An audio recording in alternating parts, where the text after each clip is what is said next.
Hello boys and girls, it's Miss Alfado here, and I'm going to show you how we're going to finish our jellyfish today. So if you remember last time, we did some patterns.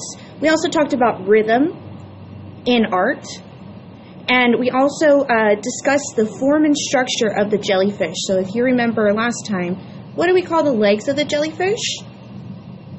That's right, tentacles. So at your table, you're going to have several different things.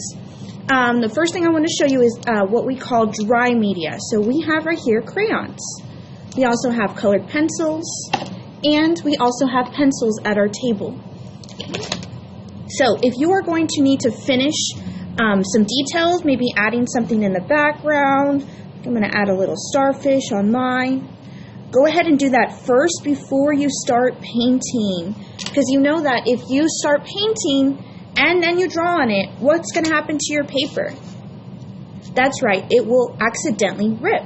Okay, so I'm going to come over here and add some details first. Okay.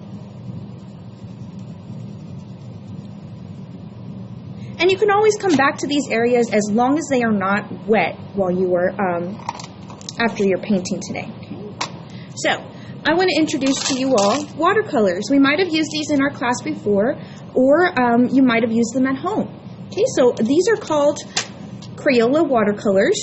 These are educational, so these are used at schools. They're extra bright, and you can blend them on your paper. Do we blend them inside of the palettes?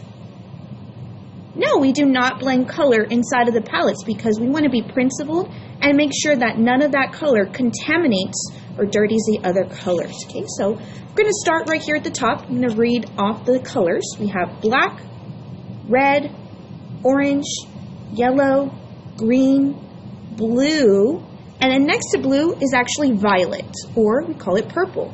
The last one is brown. Okay.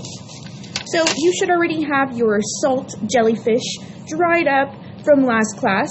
I'm going to just quickly show you the right way and wrong way to paint on this jellyfish. Okay, so since these are called watercolor, what do I need to add to my brush? That's right, water.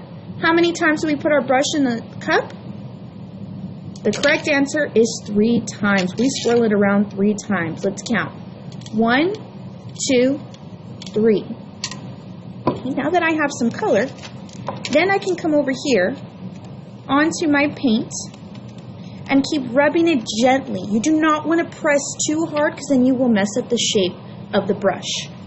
Once you have some color on there, you can start painting. If you start to run out of color, instead of going back to get more color, you dip it in the water gently. One time, you're not cleaning it, you're just spreading out that color. Okay. Once you're done with this, you're going to go ahead and clean your brush 3 times. 1, 2, 3. This is the wrong way to clean it, because not only is it wasting paper, but it's going to get paint on your hands. It's going to rip through. This is the correct way to paint to clean your brush. You gently just paint it onto there. Once this gets filled up, you can fold it over and use the dry side. Okay. So that's pretty much how you paint your jellyfish today. Once you're done with this, you can go back to the dry media in any of the areas where it's dry on the paper, add some bubbles, add some more fish, add a scuba diver, add so many different details. Thank you. Can't wait to see what you guys created.